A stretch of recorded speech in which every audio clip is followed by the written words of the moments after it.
بسم اللہ الرحمن الرحیم، اللہم صلی علی محمد و آل محمد۔ جزیرہ عرب میں مکہ کے سرزمین پر پہاڑوں کے قریب ایک شریف ترین خاندان آباد تھا جس کا نام قریش تھا۔ اس زمانے کا معاشرتی حال عجیب تھا۔ عوام الناس ماضی میں گزرے ہوئے پیغمبروں کی تعلیمات کو بھول چکے تھے۔ جہل و جاہلیت کی حکمرانی تھی۔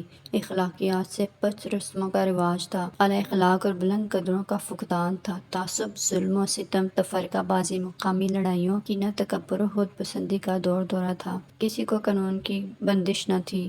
ایسے تاریک ماحول میں جناب خویلد اور فاطمہ کے گھر ایک ستارہ چمکا۔ یہ ستارہ وہی سیدۃ العرب محسنہ اسلام جناب خدیجۃ الکبریٰ تھی جو پیغمبر اسلام حضرت محمد صلی اللہ علیہ وسلم کے ظہور دینوی سے 15 سال پہلے، بعثت سے 55 سال پہلے پیدا ہوئیں۔ ان کے یوم ولادت کا تو صحیح علم نہیں، لیکن ان کی وفات بعثت کے 10ویں سال ماہ مبارک رمضان کی 10 تاریخ کو 65 سال کی عمر میں ہوئی، یعنی نبی کریم صلی اللہ علیہ وآلہ وسلم کے چچا حضرت ابو طالب کی وفات کے 3 روز بعد ان کی وفات ہوئی۔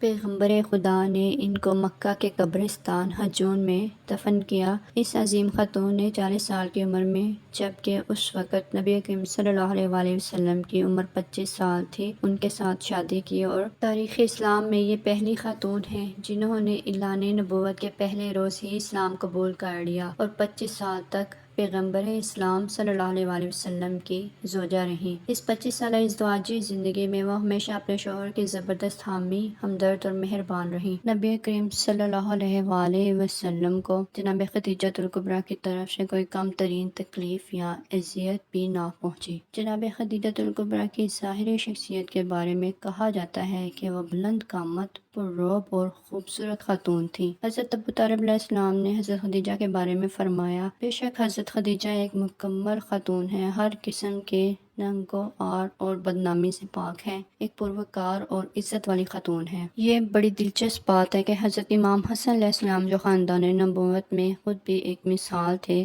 اپنے بارے میں بیان کرتے ہوئے فرماتے ہیں، جس وقت اللہ تعالیٰ صورتیں بنا رہا تھا میں اپنی جدہ خدیجۃ الکبریٰ کی شکل کے مشابہ ترین تھا۔ حضرت خدیجۃ الکبریٰ کا سلسلہ نسب اپنے والد کی طرف سے یہ تھا، جناب خدیجہ بنت خویلد بن اسد بن قزاع بن کلاب۔ قزاع بن کلاب پیغمبر اسلام صلی اللہ علیہ وآلہ وسلم کے چوتھے جد امجد تھے۔